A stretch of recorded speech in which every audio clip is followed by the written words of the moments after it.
Hi, I'm Tracey, your leading health and nutrition coach and molecular biologist. I've consulted with hundreds of people around the world on their human journey. So if you're a seeker looking for answers, information and knowledge, you'll find it here. Come on a journey with me as I explore the science, the physical body, and the cognitive and energetic space of what it really means to be human. Okay, who is ready to hear about the best diet ever? I'm serious. It's really hard to keep a straight face, but I'm going to try my best here to go through with you guys the best diet ever. Okay, but first up, I just want to mention that I do have a workshop coming up in Perth very soon. There's only 2 seats left. It's not actually seats, there's 2 yoga mats left. The Divine Feminine Flow, which is on June 12th. So if you're interested in coming to that and learning all about cycle awareness, that's all about hormones, moon, nutrition, exercise, self-care, rituals, all of those things. Then check that out. Tickets are on Eventbrite, but there are only 2 tickets left. Yay, it's amazing. I will be running it again in September and November as well. So if you do miss the opportunity in June, don't fret. I've still got tickets coming out again very soon. Okay, yay, let's get into today's chat. So first up, we're going to talk about some poll results that I actually ran on Instagram. We're going to go through bad habits and ideals when it comes to diets. We're going to talk a little bit about fruit and vegetables. And we're also going to discuss what the best diet for you is and how do you work it all out. So when I started thinking about this episode for today, I did a little Google search and I was like, okay, what is the best diet? That's what I actually typed into Google to see what Google would tell me, to see what information is actually going out there to people, because I'm sure this is a very common question that a lot of people are asking. What diet is best? And on one of the search results, it lists 40 different ones in the one article. I'm like, oh, come on, 40 different diets. I mean, how does anyone kind of work their way through all of that? I mean, that's really challenging. I'm going to tell you now, there is so much information out there about diets, and that's what we're going to talk about today. We're going to talk about the best diet for you. This is going to give you the answer. Can you believe it? Oh my gosh. And so poll results. So I did put a questionnaire out there. There was a couple of hundred people who did respond, and I said, have you ever put yourself on a diet? Now, 25% said they've tried everything. 50% said yes, but it never works. And 25% said no. Okay, so 75% of people have put themselves on a diet. Okay, 75%. It's a huge amount of, it's a huge, right? 25% said no. The next question was, are you often disappointed with dieting outcomes? Now, this was broken up a little bit to 66% said yes, because the results only lasted a short time. And 33% said they never dieted. So that kind of correlates to the have you ever put yourself on a diet? So it's pretty, that's pretty self-explanatory. And now the last question I asked people was, what was your main reason for dieting? Okay, so the answers were, there was a couple of answers, but the majority of people said to be healthy. Yay, I love that. And then 33%, so there was 67% that said to be healthy, and 33% said to lose weight, which is great, but I do love the stat that says 67% of you said to be healthy, because that is the ultimate goal, okay, about putting ourselves on a diet, so to speak, and we're going to talk about diet really soon. But if people are doing something to be mindful of their health, oh yes, that's amazing. All right, so there's some bad habits and ideals that I kind of just want to chat with you guys before we get started into what is the best diet ever. And the number one thing that I see is that people comparing to themselves to other people. And I'm going to tell you right now that thin, skinny, slim doesn't equal healthy. Okay, I'm sorry, but weight and weight, equation does not necessarily equal health.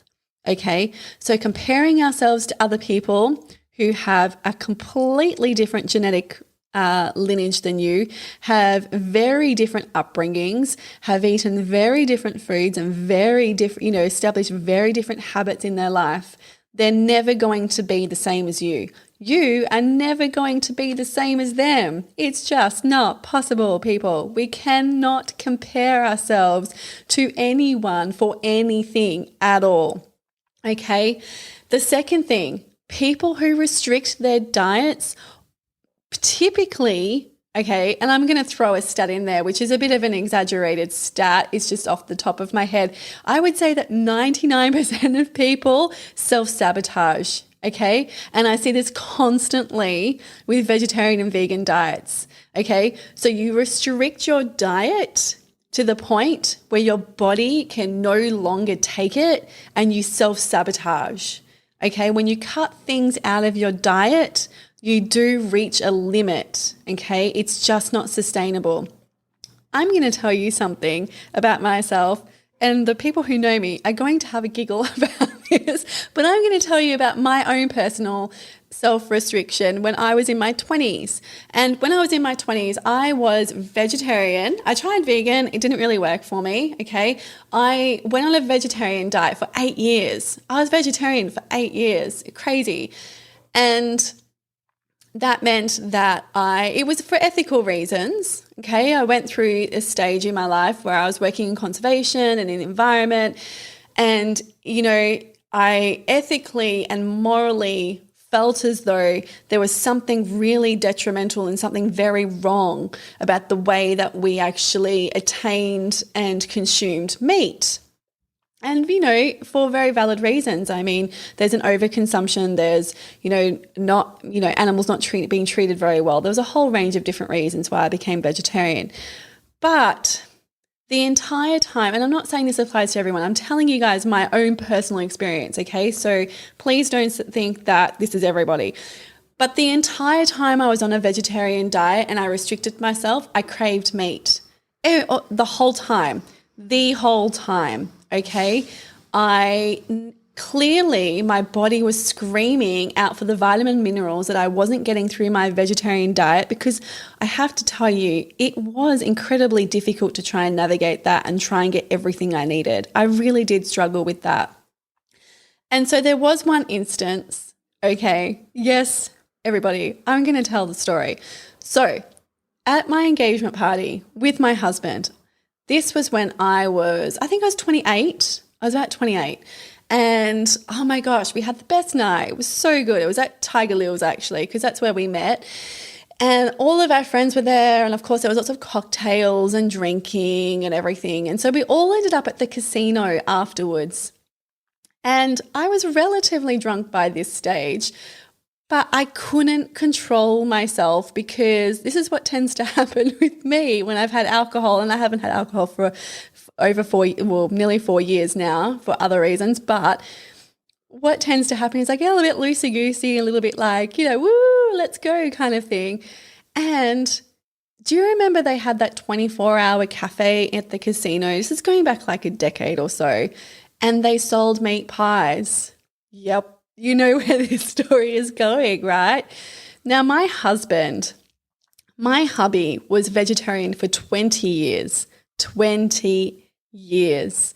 And on our engagement night, I decided I couldn't deal anymore. I really needed a meat pie. Like, I was craving meat. I really needed the meat pie. So I got with my girlfriends and I went to the cafe and I hid from my husband, who was probably on a table somewhere in the casino, and I bought a meat pie and I ate it. But he caught me. He caught me eating it, right? So not only did I have to deal with the guilt of eating meat, the guilt of upsetting my husband, there was the underlying lesson there. I craved meat. I always craved meat, and I restricted my diet, okay? And this is the lesson learned.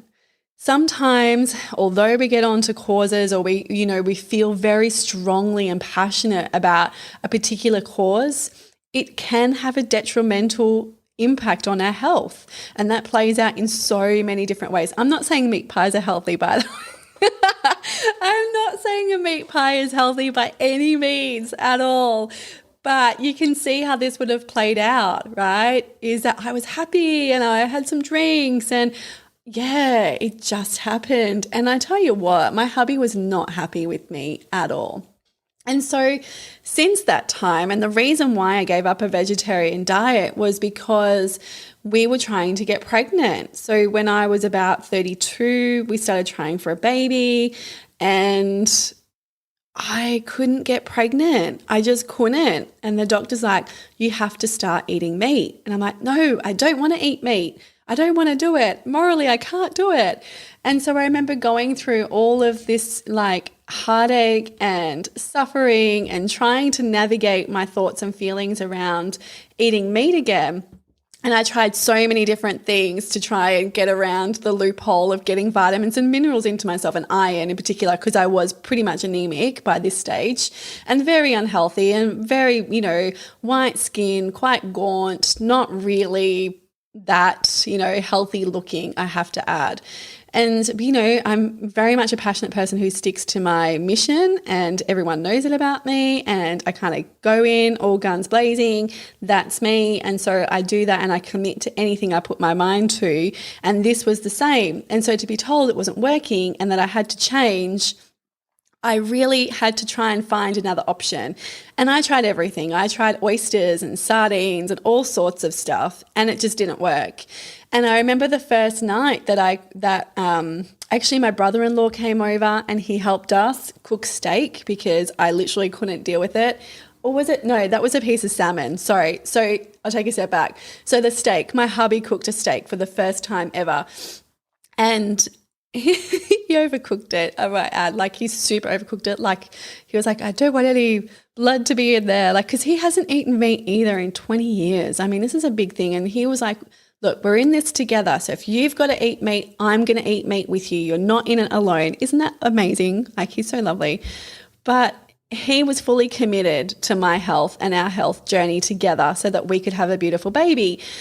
And so he cooked a steak and oh my gosh, it was like a piece of leather. It was the worst. But I sat there crying the whole time. You know what? I missed meat. I missed it. I was so happy to eat meat again. Oh my God, it was the best thing ever. And after that, I really didn't look back. I mean, and I haven't been on any sort of restrictive, diet like that since because I recognize there's a reason why my body craves something. There is a reason why it's telling me you need to eat something or, something's missing or you really feel like this or that or whatever that might be. It's because you want it and you need it and your body needs it to do all of the functions and processes it does. So, long story short, I understand what it's like to be in a position with people who restrict their diets and how they can sabotage because I've lived through all of that. Okay. And I see it constantly with vegetarian and vegan diets now in my office, people restricting their diets still. And obviously, in this space as a coach, I'm not going to say you have to do this and you have to do that. It's really up to the individual to learn these things on their own journey. But the moment we start getting cravings or we start lacking in things or our bloods come back and we're quite low on certain things, we do have to pick that up. And we do have to go, you know what? Maybe this diet just doesn't work for me. Okay, next thing. Another one that I'm just going to explode your brain. What's that emoji? The brain explosion one. Is that you're not supposed to be able to eat all of the different foods. What? What are you telling me? Yeah, that's right. You're not supposed to be able to eat all of those different foods. Okay? There are going to be some foods out there that do not agree with you. Right? There are some foods in all of the foods that we have available to us at the shop. There are some foods that simply don't agree with you. Okay? There's a whole range of reasons for that. Genetics, evolution, where you grew up, where your family grew up, what your gut microbiome is. whole range of different reasons. But the thing is that people get very upset when like, I can't eat this or I can't eat that, or I get an upset tummy with this or upset tummy with that, and they push through and they cause damage to their stomach if they keep doing it over and over again. The fact of the matter is that not everyone can eat every single thing. In our early 20s, we tend to get away with it because our gut repairs quite quickly. But once people get into their 30s, that's when the damage really starts to come to light. You know, you might have pushed through and you've eaten foods that you're not supposed to eat or don't agree with you, and then it has started causing some damage in the gut lining. Okay, the gut microbiome aren't happy. You know, you've got some bad bacteria in there. You know, from an evolutionary perspective, there are just simply foods that you're not supposed to eat. And I can't give you a list of that because everybody is different and everybody is individual. I mean, I look at my grandmother, you know, and she lived till 91 she was. She had a piece of bread with butter every single night with her dinner. I can't eat bread, okay? I simply can't. She would eat, you know, she was actually really healthy, mind you, because she grew up in an age where they had to make the most of all the food that they got. So, you know, there was lots of, you know, casseroles and stock heavy foods and, you know, meat and veg and all of those sorts of things. But she also had treats as well. She also had the chocolate and the ice cream, and the bread was a big one. She always had bread. And she didn't have any problems with that, okay? But I do. I can't go near gluten. It doesn't agree with me. Maybe it's because gluten's in everything these days and I've just overconsumed it, and now I'm in a position where I can't handle gluten. But the fact of the matter is, we're not supposed to be able to eat all of the different foods. It's just not a reality, okay? And I want you to think about fruit and vegetables, okay? People do say, you've got to eat all your fruit, you've got to eat all your vegetables, and they eat a crap load of fruit and vegetables all of the time. But what they don't consider is, you know, the pesticides and the pollutants that are actually on the fruit and vegetables. They don't clean them sufficiently. So where do you think all of those pesticides and pollutants and plasticizers and all of that stuff ends up? It ends up in your fat cells. Okay, if you're not exercising regularly and you're not releasing and bursting those fat cells and removing the toxins, then you're storing them constantly. So fruit and veggies are great in theory, but I would question whether an overconsumption of them, and therefore a huge consumption of chemicals, is ideal for your body. You know, a lot of people say, I don't understand why this person got sick. She always ate so well. She didn't drink alcohol, blah, blah, blah. There's a few reasons for that. Energetic, holding on to trauma, you know, all of those sorts of things. But also it comes down to the chemicals that have been used in the food, in the process of the food. Okay, this all stores somewhere. Okay, it goes into your fat cells. It accumulates. It accumulates to the point where it becomes very toxic. And so I want you to consider that. If you are on a vegetarian or vegan diet, I want you to consider, okay, what chemicals and pesticides, what all of the chemicals that could possibly be associated with the foods that you're eating, because there is a lot. There is so many. And another thing that happens to vegetarian and vegan diets, I'm not trying to put vegetarian vegan diets down here because obviously it does work for some people. It doesn't work for the majority, but it does work for some people, is that, you know, we talked just recently with Dr. Joe about a FODMAP diet and how the skin on a fruit or vegetable can actually cause an irritable bowel situation for people if you're eating all of the skin all of the time. There's probably multiple reasons for that. The body, fruit and vegetables want to protect themselves, okay? They don't want to be eaten, okay? So they're like, what things can we express? What chemicals can we put out on our skin or on our leaves or, you know, within the fibers of our, you know, being so that no one comes and eats us? They don't want to be eaten, you know, believe it or not. So something to think about there is how you're managing your fruit and vegetables, okay? And how you're looking after them and what you're doing with them and washing them and cleaning them as best as you possibly can before you eat them. All right. So now we're going to chat what's best for you. Any ideas? Because, you know, there's a crap load of diets out there and I'm sure you've tried lots of them. So Personally, I'm going to tell you that intuitive eating has shown to work the absolute best for most people. Intuitive eating. Do you know what that means? No diet. There is no diet on the planet that is going to fit every single person. It's just not possible. There is nearly 8 billion of us humans roaming this earth right now. It's just not possible for one diet to be sufficient and adequate for every single one of these humans. It's not possible. Intuitive eating, however, listening to your body and knowing what your body needs and what it is craving, that is the best possible thing that you can do. Okay, what are the benefits of that? You're giving the body what it needs.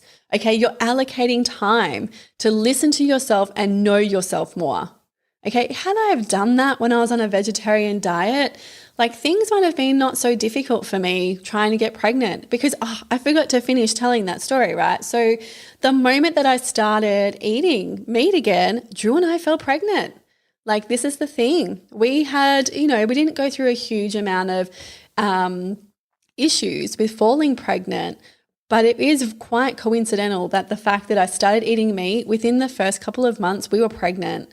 And so that to me is a pretty good indicator that, hey, I should have been listening to my body so much sooner. I should have. And I craved meat the entire time, but I denied it because of my ethical stance and my passion to see and be committed and see stuff through. That's just who I am. But it had a detrimental impact on me. So intuitive eating allows you to work out how you're going and if there's any cravings. So we know that cravings indicate a lack of important vitamins and minerals, okay? And it comes out in different ways, okay? Your body's not just going to say to you, I need magnesium now. I need potassium now, is it right?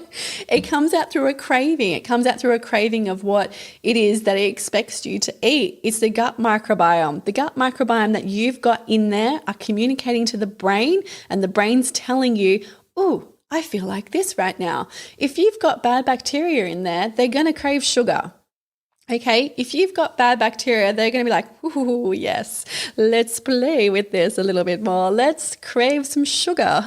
And so you're going to crave all of the sugar, right? So you're going to go for the chocolate thinking you need a pick-me-up and an energy source. No, that's actually not it at all. Okay, it's that bad bacteria in there giving miscommunication and being very deceptive. Okay, the thing with sugar cravings is it usually comes down to magnesium.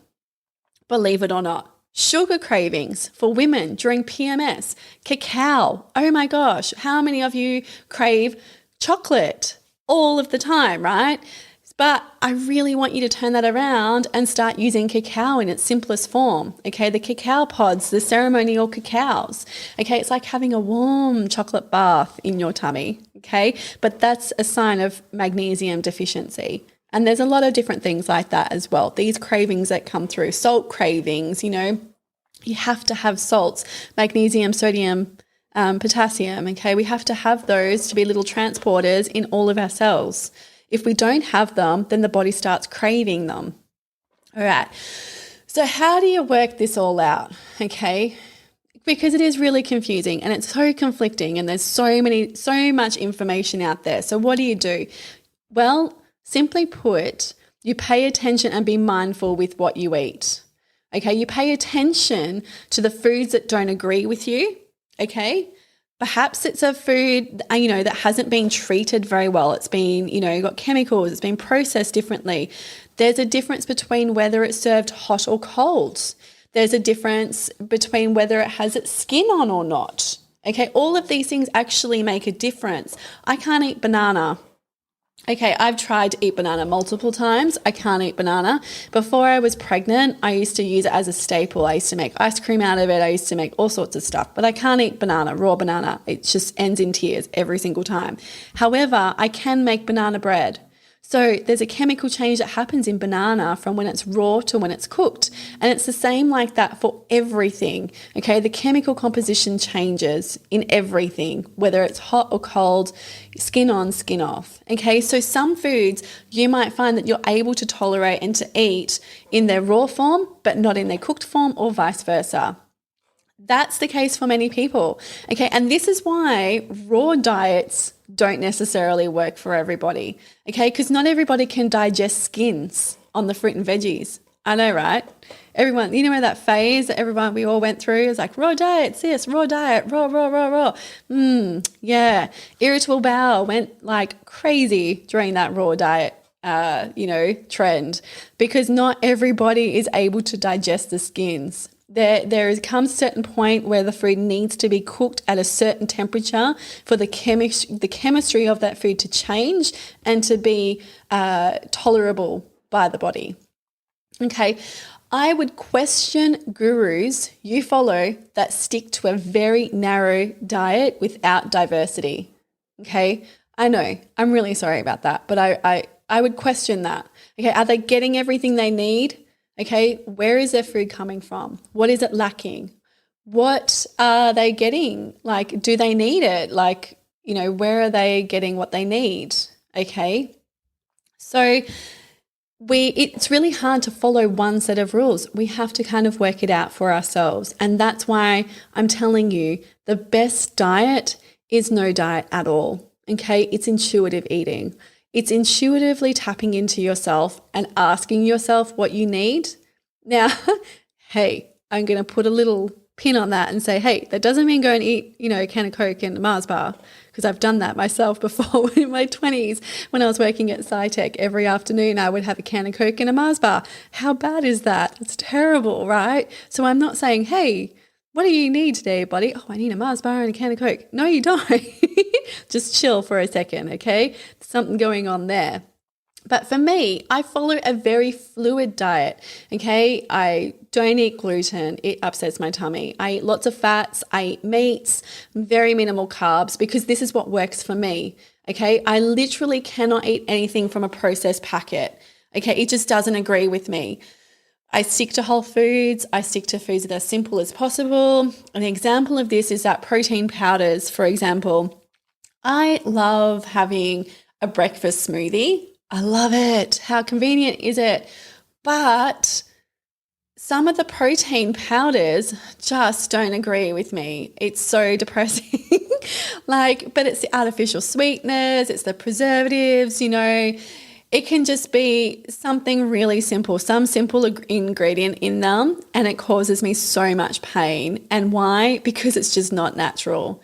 Okay, I've tried so many of them, and I literally just recently stopped using the one I had been using because it started causing me issues.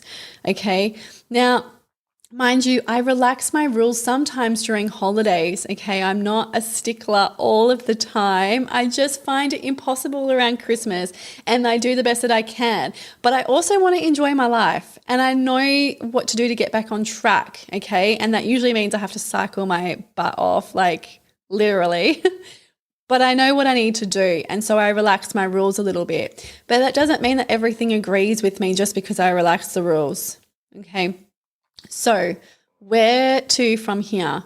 I want you and I encourage you to use your superpower of knowing what's best for you, because you know your body the best out of everybody who's walking this earth. You know what's best for you. If you're lying to yourself and you're saying, I don't need that, I'm going to push that down, it's going to pop back up, guaranteed. Okay, we can only live in denial for a certain amount of time, and it will keep rearing its little ugly head until we validate and acknowledge it. And then you can still make an informed decision, but it's important to give it the time and the encouragement and the validation and the acknowledgement that it's requesting of you.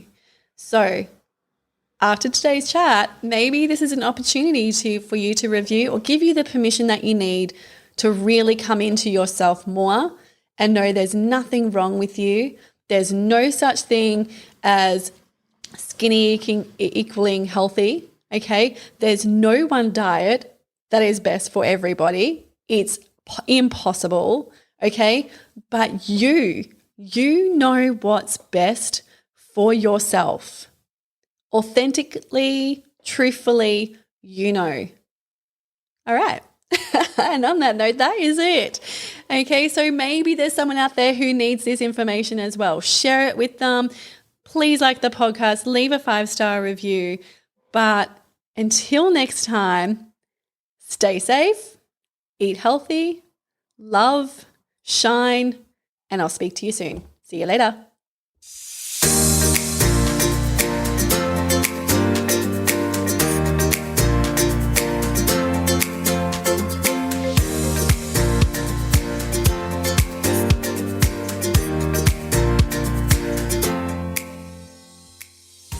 The information, views and opinions expressed on this podcast should not be used or treated as a substitute for nutritional, medical, psychological or other advice by a qualified medical health professional.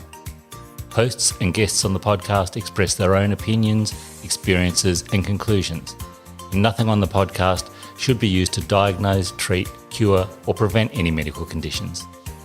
The podcast is not intended to replace any medical or mental health treatment. All information and advice provided is for general well-being and does not take individual cases into consideration. Neither Tracey Saltis, guests on the podcast, or any sponsors endorse the opinions, views or conclusions expressed or shared on the podcast. Tracey Saltis takes no responsibility for any symptoms or consequences as a direct or indirect result of this podcast.